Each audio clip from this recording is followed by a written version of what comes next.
Hi everyone, very good morning.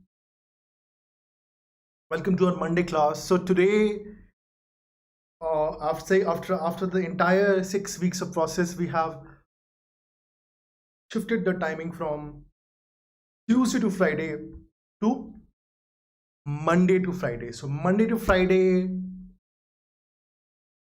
we'll teach you so that you have weekends for your preparation and for your hard work. And for morning 9 a.m. you can look at the classes, and then at 2 p.m. we have a reading comprehension class, and in 9 a.m. class, like discussed, like we're doing it for so many weeks, we discuss verbal ability basically. So welcome to this class.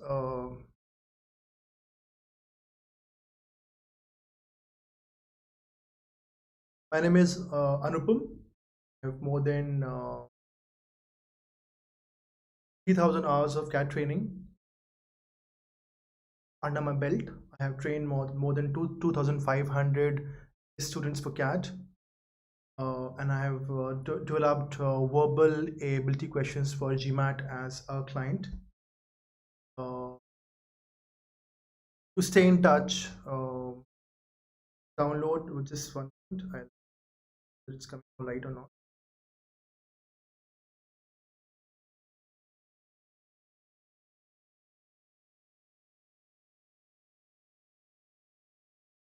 So, uh, uh, so it's coming all right. So to stay in touch, please download and install an Academy app, and go to plus, go to cat, and subscribe. You will get these five options in front of you.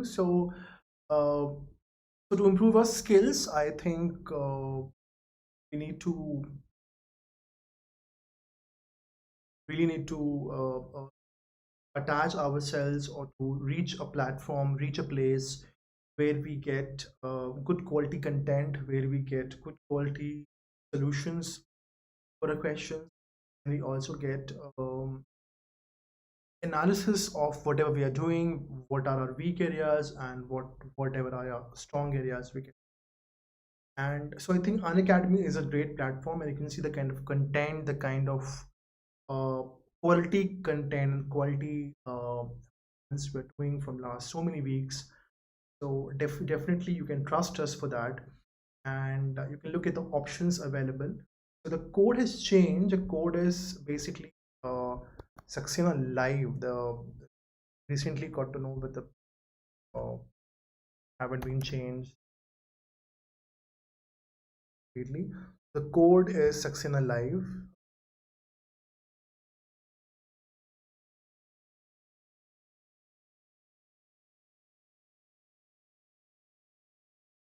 You use this code to get discount, and they're different codes basically. They're different codes which there for YouTubers, because it will help us to know um, which platform you're coming from. So if you come from, you're already on the app, and from the app you go to the go and use the code, then you get to know that you're coming through apps.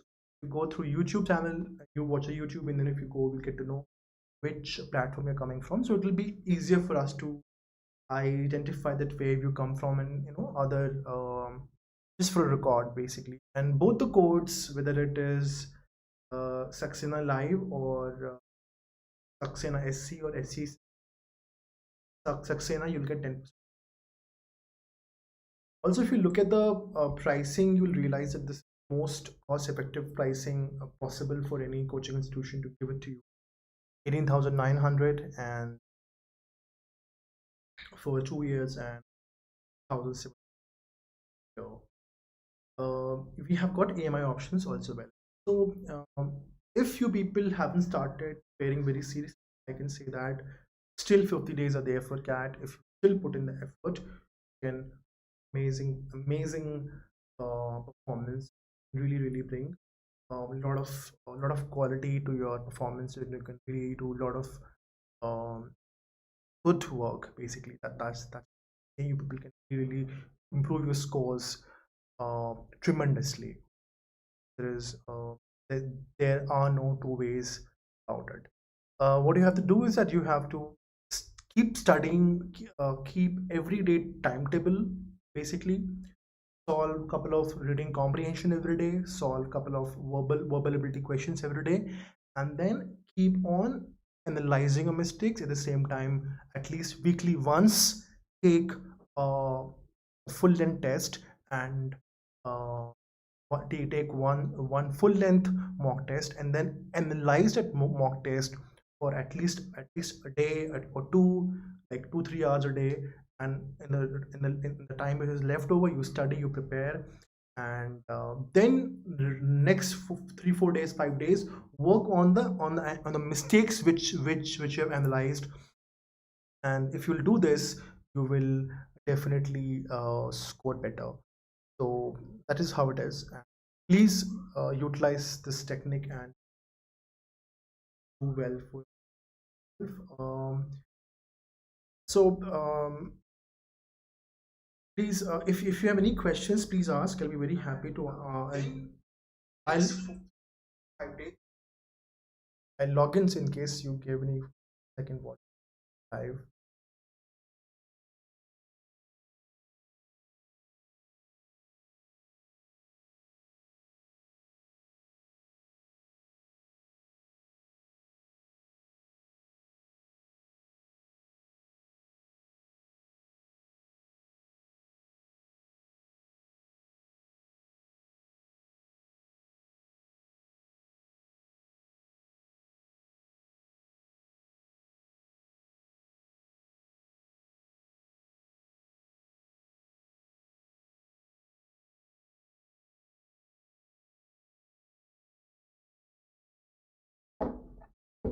Right.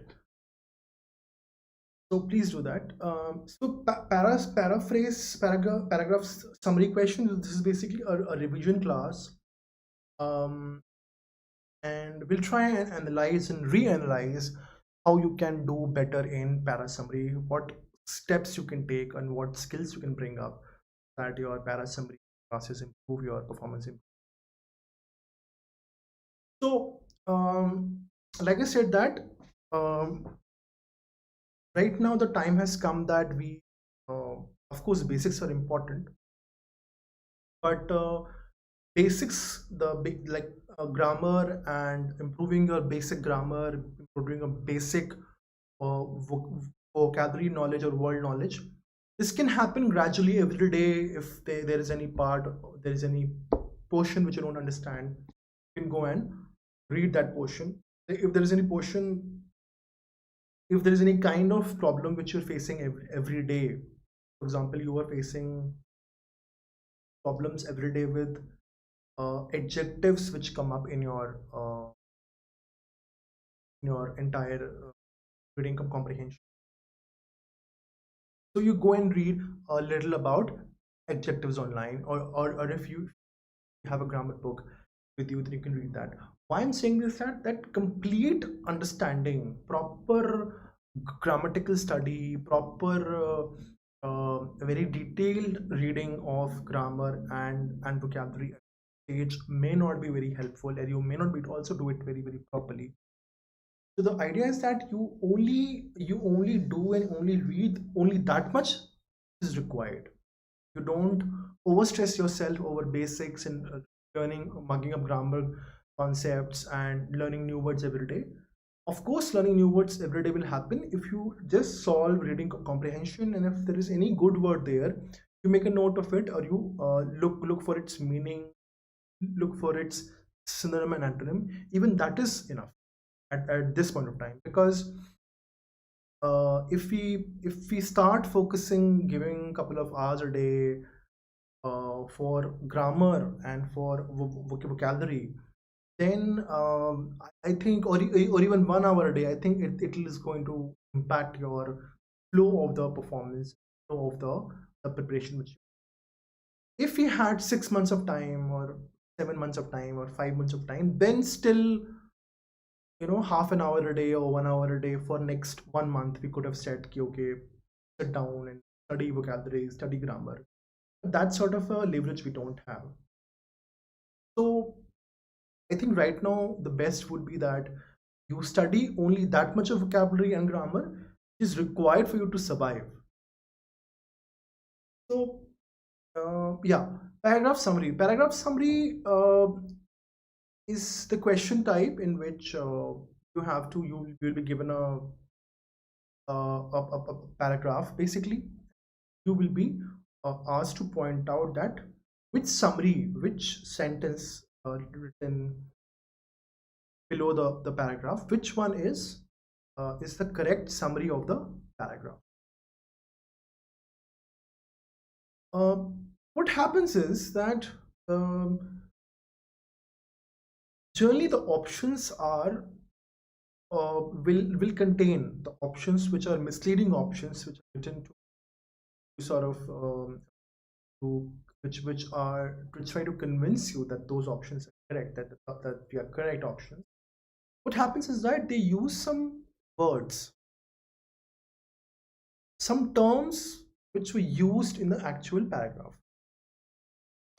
They may use a couple of words, or say an adverb or adjective or a pronoun which was used very often in the entire paragraph. And then by misleading you, they beguile you, convince you that okay, we are the right option. So you have to be very clear. And how you have to be clear? With that, you have to write your own summary, make your own summary of the paragraph. And you have to sort of how can do that? You have to read the entire paragraph, whatever it is given, and just write down in very short, what is the central idea of this paragraph? What is the primary purpose of it? Because what happens that summary is generally around 1/3 of the length of the original piece. So here, in this case, if I'll give you an example here, if we take this particular paragraph, I think it's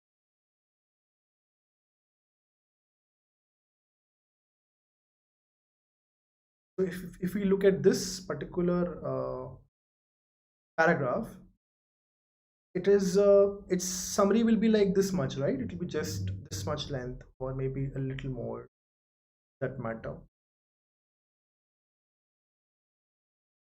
Entire 3 lines basically. And this length will be its summary. So what happens that in case of a paragraph, if you write the central idea of the paragraph or the primary purpose of the paragraph, its summary will be of the same length as its central idea. So if you can just write in your own language that what is the main idea given in the main ideas being spoken about in the entire paragraph, you can tell the primary purpose, then you have actually made it summary as well. You're actually telling it summary, because since it's a very small paragraph, the central idea will be almost same as its summary only. If it were a reading comprehension of 4 to 5 paragraphs, then its summary will be one paragraph, or one and a half paragraph. Then the central idea will be of 1 line only. So then there's a lot of difference between central idea and primary purpose. The central idea and paragraph summary, because in that case summary will contain many ideas than central idea can, because of the length of it. Central idea will be of 1 line or 2 line or 3 line, but a summary of a 4 to 5 paragraph will be 1 paragraph or 1.5 paragraph. So But this is the advantage, is if you just make summary of the paragraph in front of you. You look for the most important idea or ideas mentioned, and you look for the irrelevant ideas and options and avoid them. Sometimes what happens that they use certain words which look, because of which that those options look correct. But sometimes what happens, they give ideas which are half correct and half wrong. Okay, or they'll pick up a word which is correctly used in the option as it has been used in the actual paragraph. They will take that particular word, and they will provide an irrelevant idea which was never mentioned in anywhere in the entire paragraph. They will mention it in that way, or they will place an adjective or an adverb there to alter the meaning entirely from what the actual idea was in the. So in that way, I think paragraph summary is a doable topic. I think it is easier than parajumble, and it is almost as easy as your odd one out question. So I think it's very important that you do solve at least one or two paragraph summary questions every day, and see where you stand and improve your skills, so that these easier questions, at least you can make a mark. Say if you solve out of 10, you can solve 5 to 6 7 PA questions, odd one out and para summary correctly, and then there 3 or 4 RCs if you can solve and get and 95 98% accuracy there, then automatically your percentile will go above 90%. Adding VA and RC scores, it will jump 90% or even more.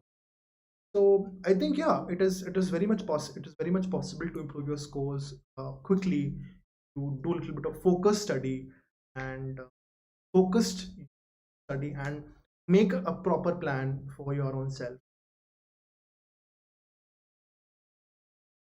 So this is how it is. And yeah, let's uh, let's try and read this particular.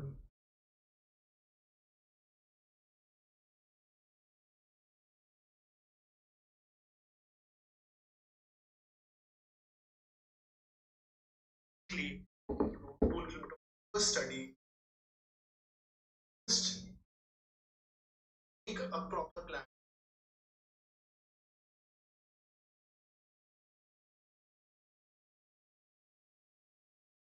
Let's try and read this particular.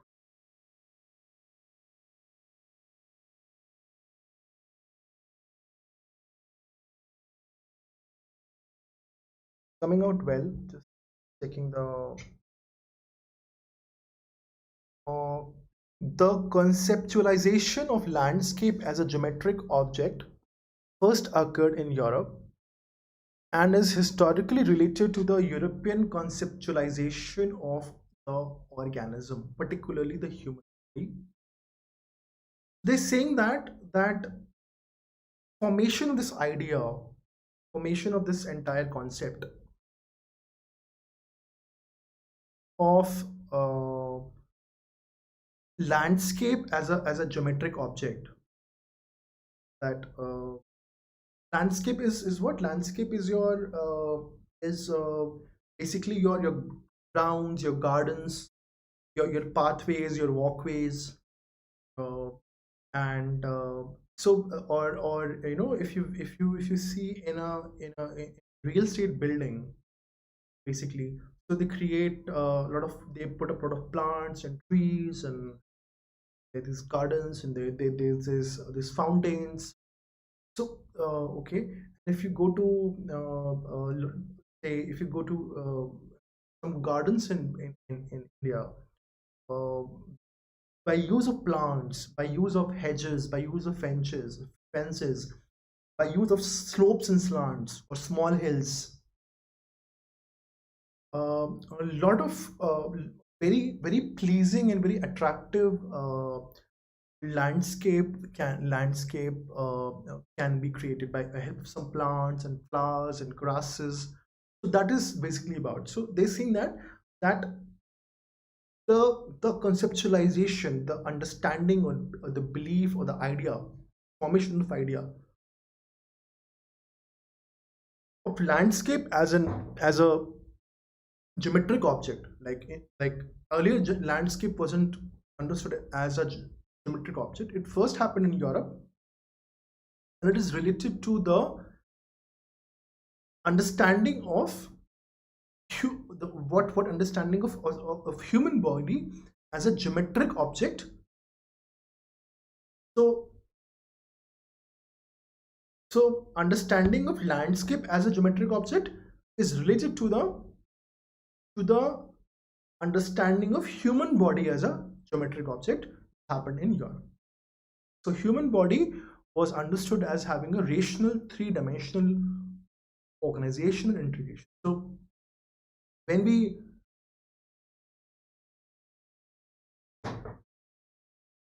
what is trying to say that sometimes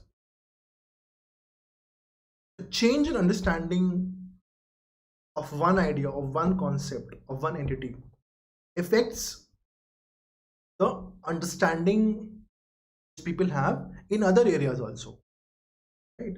So if human body, which was until then was not looked as a three-dimensional rational object, which has hands and torso and feet,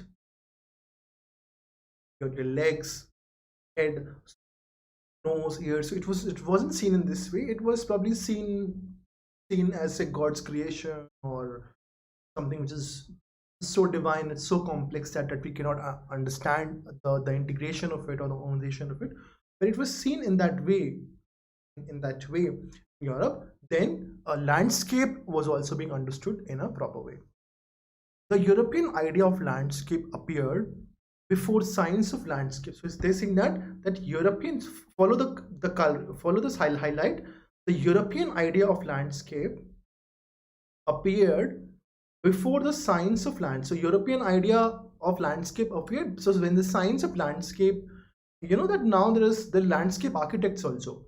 So so it must have emerged many years before, basically. They're saying that even before the science of landscape emerged, European idea of landscape had emerged, and it is no coincidence that the Renaissance Renaissance artists such as Leonardo da Vinci. Renaissance happened in the middle of the 20th century, the 15th century, the 16th century, 17th century. Basically, there was this increased interest towards arts, music, and culture in Europe. And before that, everything was seen with the lenses, with the spectacle, or with the view of whether it is affirming to religion or God or not. But in this period, what happened, that people began to become a little rational. The people began to focus on music and art and theater, painting, and all these sculpture and architecture. There was and one of the important leaders of this change was Leonardo da Vinci, who studied structure of human body, also facilitated an understanding of the structure of landscape. He's saying that that Leonardo da Vinci, who was basically studying. So what happens, that if you look at any painter, you look at painting classes also, which are advanced painting classes, advanced art classes, culture of painting. They study human body very, very properly. they study human body very properly, how human body is shaped, what are the various shapes, uh, the male body structure, the female body structure, how kids, body of kids are, how bodies of elderly are, how body of various kind of people who have various kind of diseases, people who are thin, who are fat, or various ethnicity, various mood. So they understand, they study body very properly, because they have to depict body, human body, in n number of ways, in n number of patterns, in n number of paintings of theirs, in various number of modes, right? and and they're saying that although Leonardo da Vinci was actually a painter who had nothing to do with landscape, he has also facilitated an understanding of the structure of landscape. Landscape which had been a subordinate background, landscape which had been a subordinate background to the to religious and historical narrative. So they're saying that uh, landscape which had been so then it's also pointing out that landscape which was just a background, it was not an important subject, it wasn't given an unique importance, but it was just an ancillary or a supporting technique or a supporting art or a branch of knowledge to historical and religious stories or events, or various other aspects such as architecture, such as sculpture or painting, or telling of stories or writing books. Landscape become an independent genre, a subject of art. This is genre, this is called genre, and this is Renaissance. Became an independent genre and subject of art by the end of the 16th century or the beginning of 17th century. It became an independent genre or subject of art by the end of 16th century or the beginning of 17th.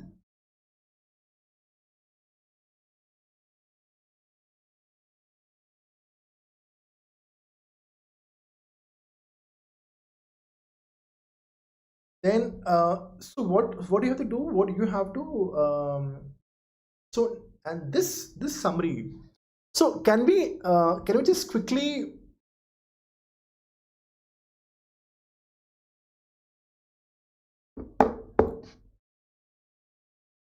can you just quickly summarize this entire story? Summary is one, that that the ideation of landscape as a geometric object was related to the ideation or understanding or belief that human body is also a geometric object with various parts, various body parts, and various, and it's basically a system or a collection or a proper arrangement of various body parts, various, say rational, and so it is rational, three-dimensional, and integration. So it began understanding of geometric object as of landscape as a geometric object related to the understanding that human body is also as a geometric object. And the second point is that uh, uh, that Renaissance artist, they also played an important part, although they may not have been landscape architects or landscape developers, or real estate builders or architects, but they still help that. And landscape, the study of landscape, the science behind the landscape, it became an independent entity. It became an independent subject by the end of 16th century and the beginning of 17th century. So just said it in our own words. Now let's try and match as to which of the let's try and first says the Renaissance artists were responsible for the landscape as a subject of art.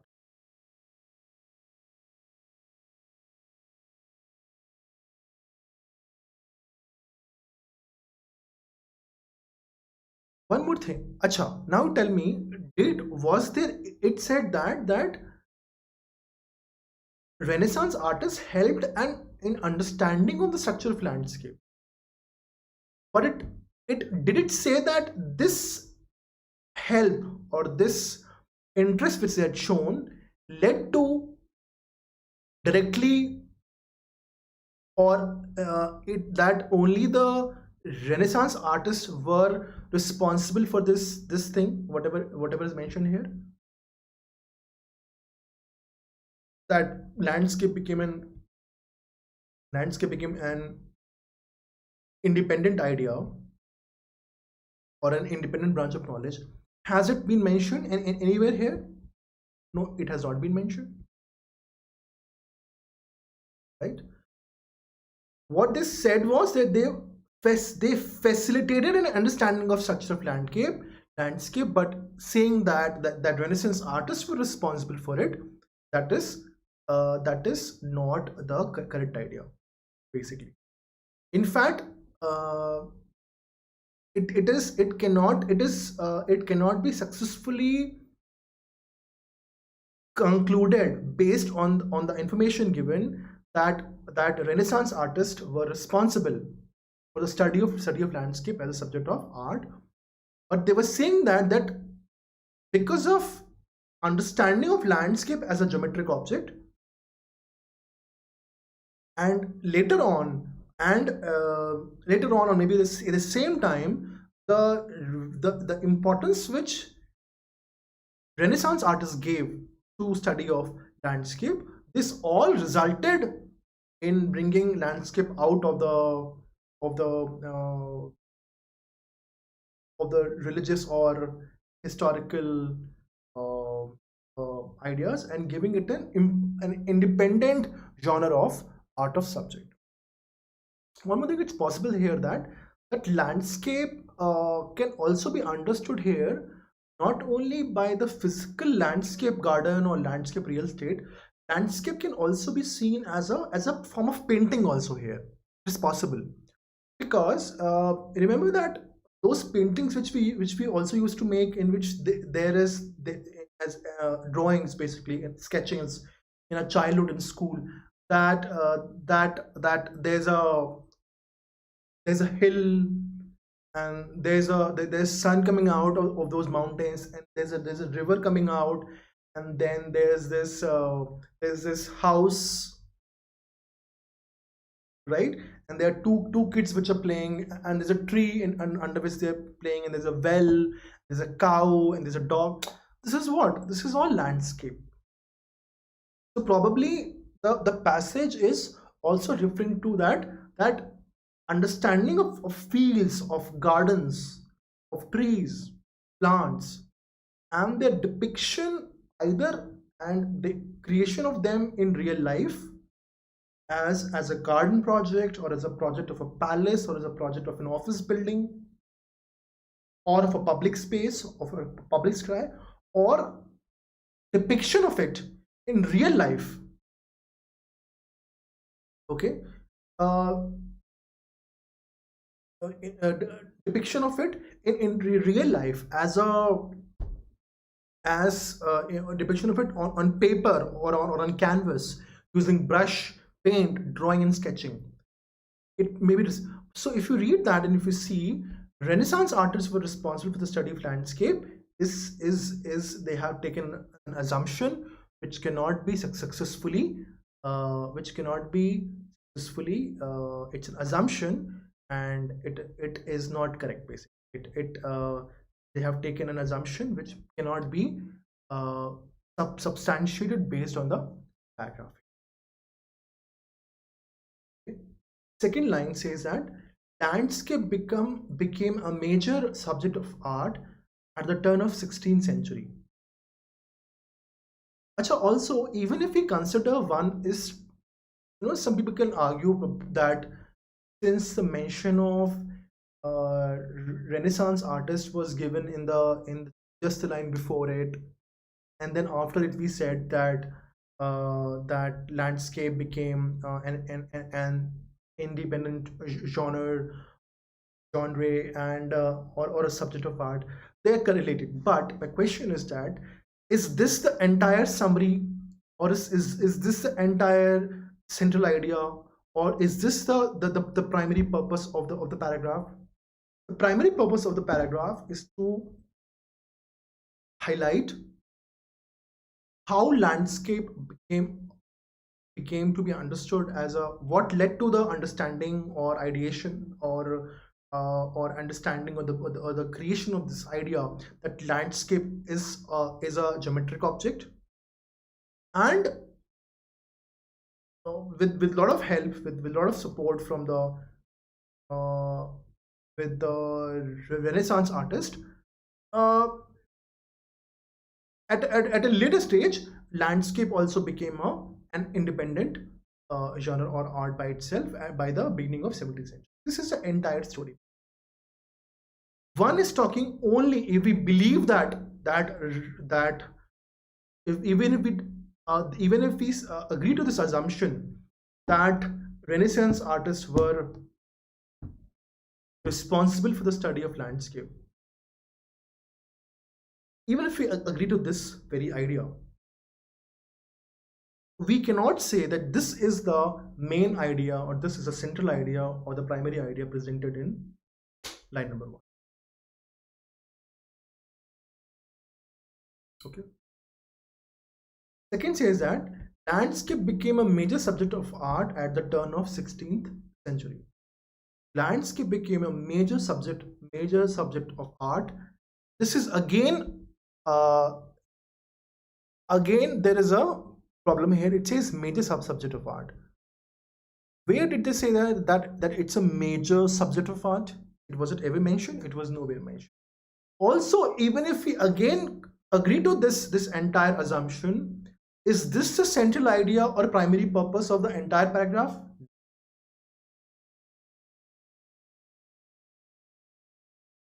Third says the three-dimensional understanding of the organism in Europe led to a similar approach towards the understanding of landscape.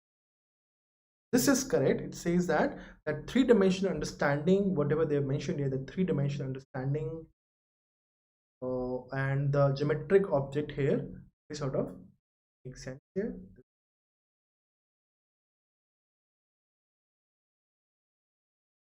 Dimensional organization.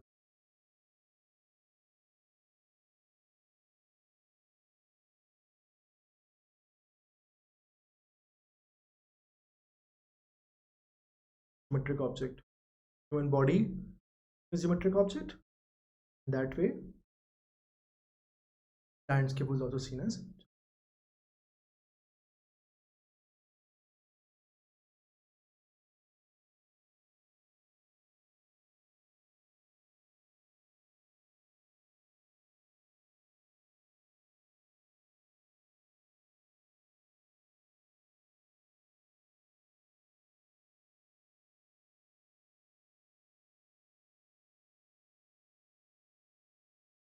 And then 4 says that the study of landscape as an independent genre was aided by the Renaissance artists. Now, this is a correct answer. This is correct, not answer. It's a correct idea. That somewhere we can conclude that study of landscape as an independent genre was aided by somewhere by the Renaissance artist. But is this the complete idea? Is this the main idea, whatever they were saying? Also, I may have to correct myself here. Where was it written that it was aided?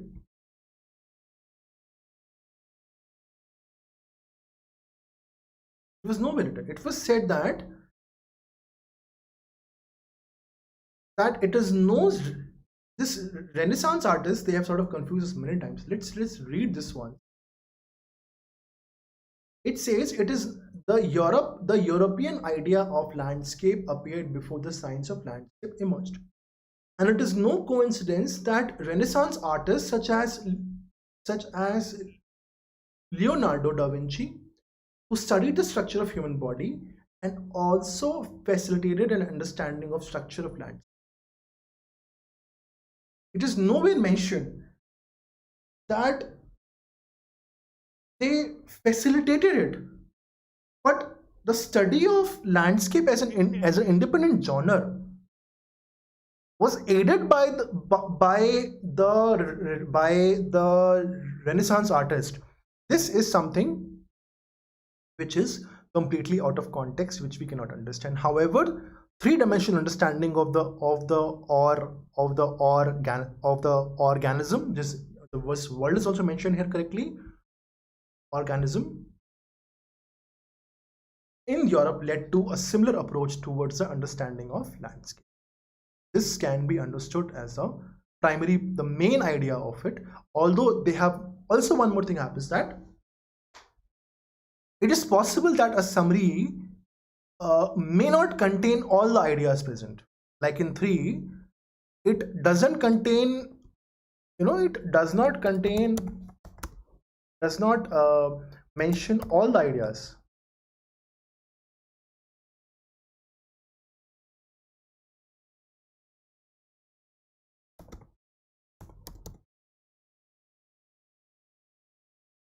But it mentions the one first idea, a very important idea, correctly. And these three options, whatever they were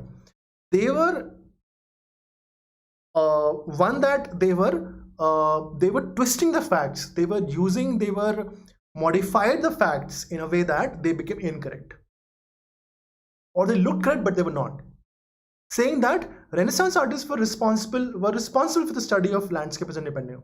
Nowhere it was mentioned. Again, same thing they have said in a different way here. The study of landscape as an independent genre was aided by the Renaissance artist. This was again nowhere mentioned. So, first and 3 were actually same option presented in different words, right? Incorrect.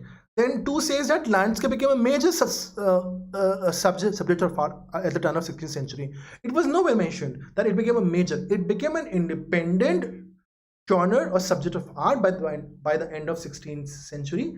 This is also true. Also, when you say that turn of 16th century, turn of 16th century, this means at the beginning of it. And here says by the end of 16th century or the beginning of 17th century. So there's a difference.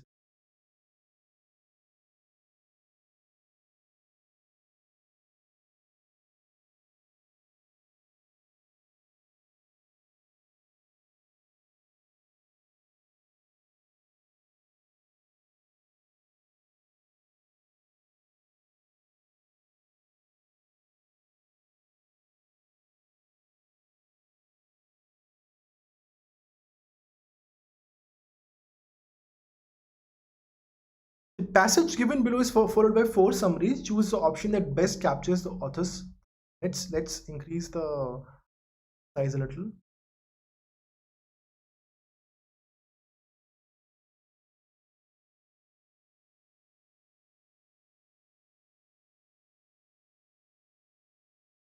The production and legitimation of scientific knowledge can be approached from a number of perspectives.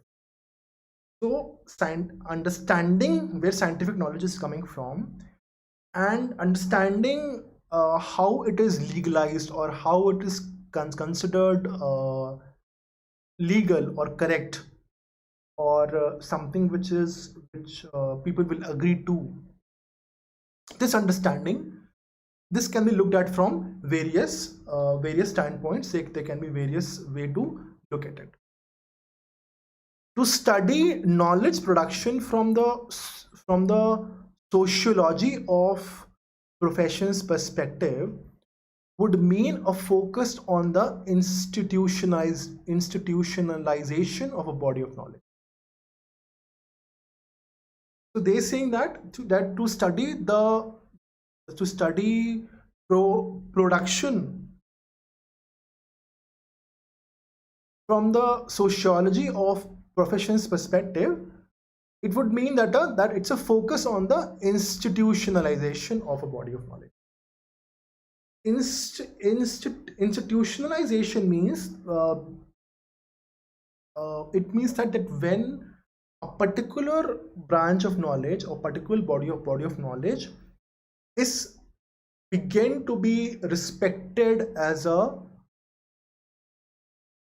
valid body of knowledge, begin to be respected as a valid subject or a valid idea, or it is being it is being understood as a body of knowledge whose existence nobody will question. Like for example, education system in India. So nobody questions that. Yeah, people want changes in the education system of India. There are a lot of changes which can be brought. But saying that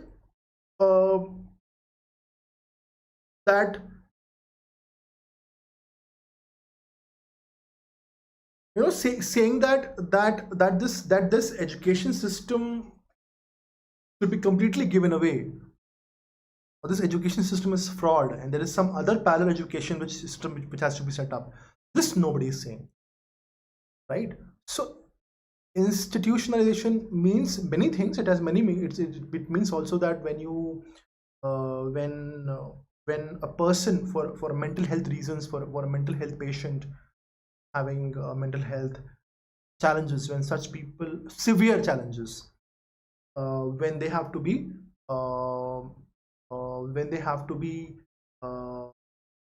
admitted in a hospital, and they have to be admitted in a ward, and then they're treated there.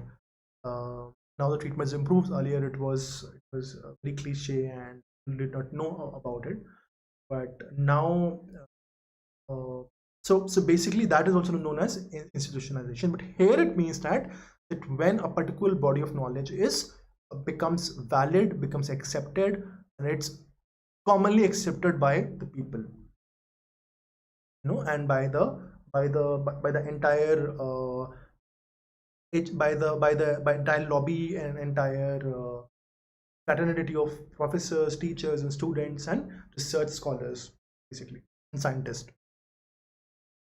It says that to study the knowledge production from the sociology of professions perspective if you talk about the sociology of professions, then it would mean that how a body of knowledge becomes accepted by the people, how is it given the due regard or due respect. The professions approach informed earlier research on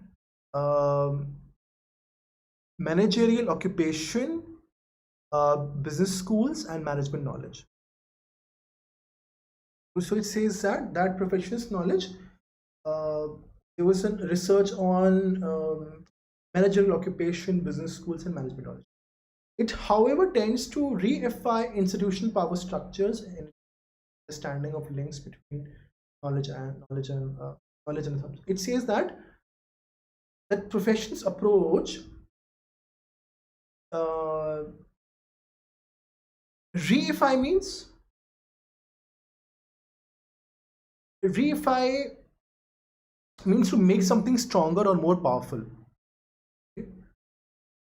It says that profession's approach, it makes the power structures in the institutions more powerful. It makes them it makes these power structures, it tends to reify the power structures in the and even if we want to understand the links between the knowledge and authority, so basically they're talking about that if we take the professions approach, now what they're doing is they're using some difficult terms: institutionalization, legitimation, this is its easier word, perspective. Okay? Then they're using the word the sociology of professions. Then they're using perspective. Then they're saying the professions approach. Okay. Then they're saying reify. So basically they're using difficult terms, difficult words to confuse you, right? What they're saying that basically that the way knowledge is produced, the way knowledge is accepted to be correct or true, this process can be understood from various ways. If we go through professions approach, we have to look at it, that how a branch of knowledge is accepted.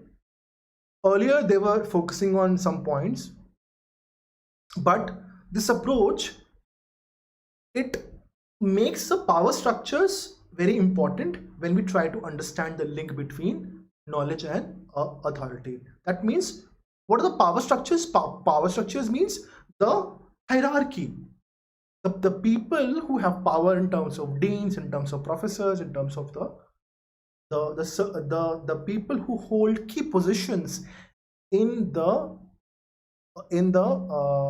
academic and the research circles. They are considered to be, they are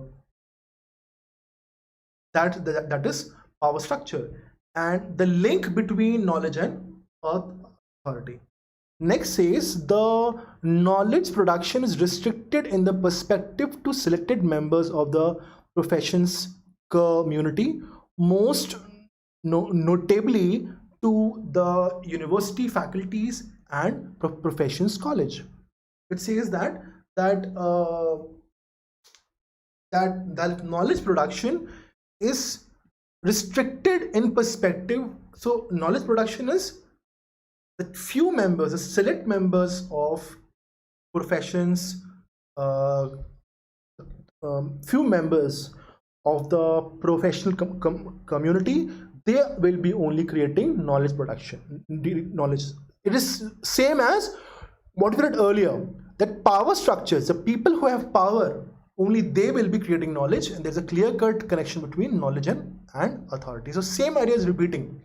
So this also happens that in the paragraph summary, you will find in these small paragraphs that certain ideas are repeated.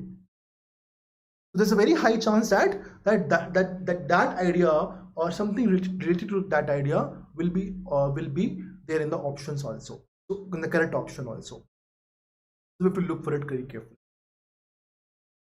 Then it says that knowledge production is restricted to in the perspective to the selected members of the professions community, most notably to the university faculties and professions college. So the knowledge production refers to the work, the work done by the knowledge production, basically referring to the work of university faculties and professional college. So what they're trying to say, that the people who are not part of this power structure, people who don't have professional degrees, they don't have proper they're not very well placed in terms of degrees, they're not in best of the colleges, they probably miss out on the production of knowledge. They are not part of the power structure, hence their contribution may not be understood, or whatever knowledge they are producing, that is not institutionalized, that is not legitimized, right? So for knowledge to become legit, for it to become institutionalized, that is respected and accepted as a norm or as a proper knowledge form, it has to come through proper channel, that is the university faculties and profession college. The power is understood as a negative mechanism, so they are using the word negative mechanism, which prevents non-professional actors from offering their ideas and information as legitimate knowledge. So power is basically it's a negative mechanism. It is used as a negative mechanism, which does not allow the people who do not have proper professional mechanism, which prevents no. Sorry, I'm coming on, right. So the negative mechanism which prevents the people who do not possess certain professional achievements, certain professional credentials, such as a PhD degree, or they do not have a work experience behind them, or they have not gone to a certain elite college or elite group of colleges. Sometimes such people who are non-professionals, they are not allowed, they are prevented from offering their ideas and information as legitimate knowledge. So like I said, there is the idea that those ideas are not considered legitimate, the legitimation of scientific knowledge. The institutionalization means the respect or the acceptance. Reify institutional power structures.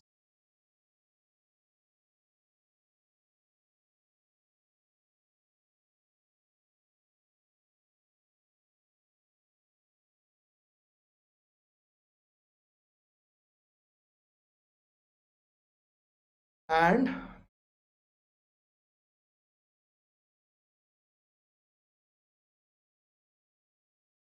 when they're talking about that, knowledge production is restricted to the in the perspective to selected members of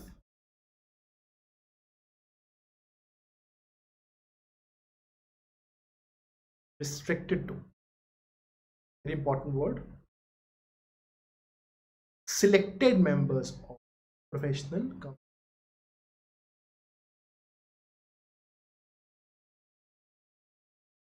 It prevents non-professional, negative mechanism preventing non-professional activity.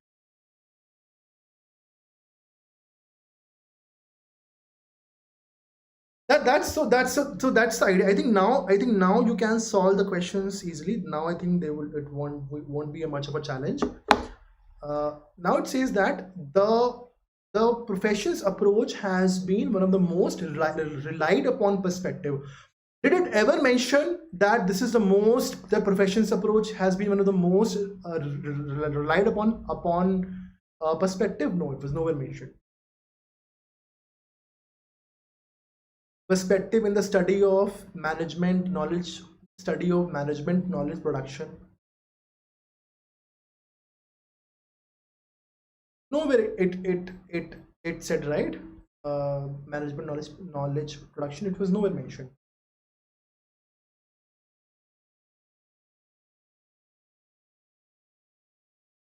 Then says that the profession's approach focuses on the creation of institution of higher structures.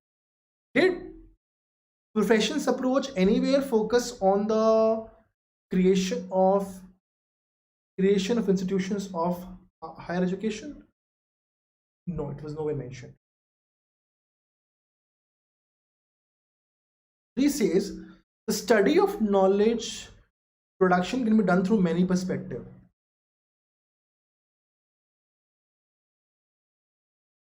Was it?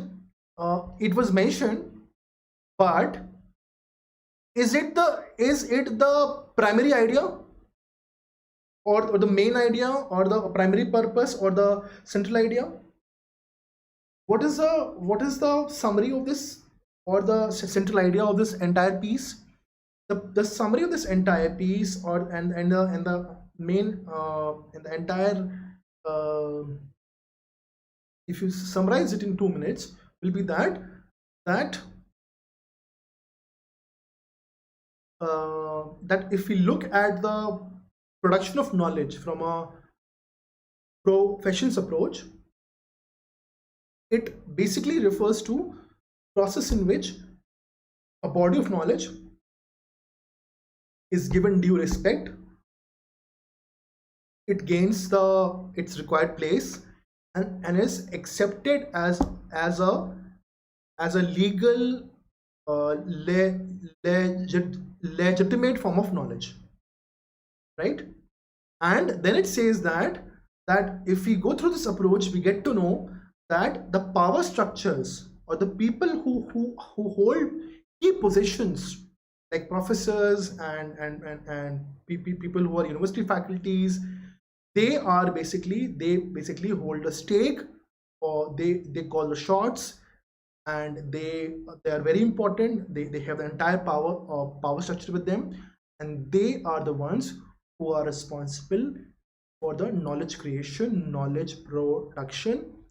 And it stops other people who do not hold such position, who do not have not earned certain set of degrees. They are basically the knowledge created by them, given by them, is not considered a legitimate knowledge.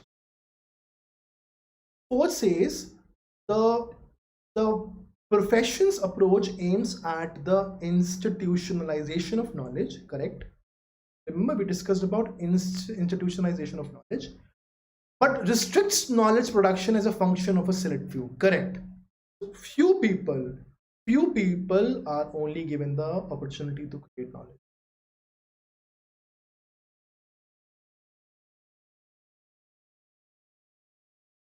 And professions approach aims at the institutionalization of knowledge. That is how it.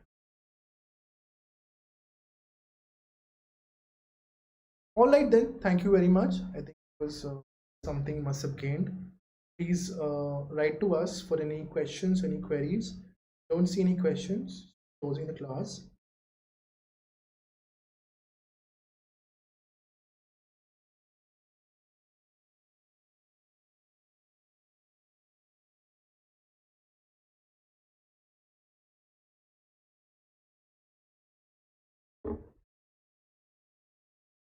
Uh, please. Like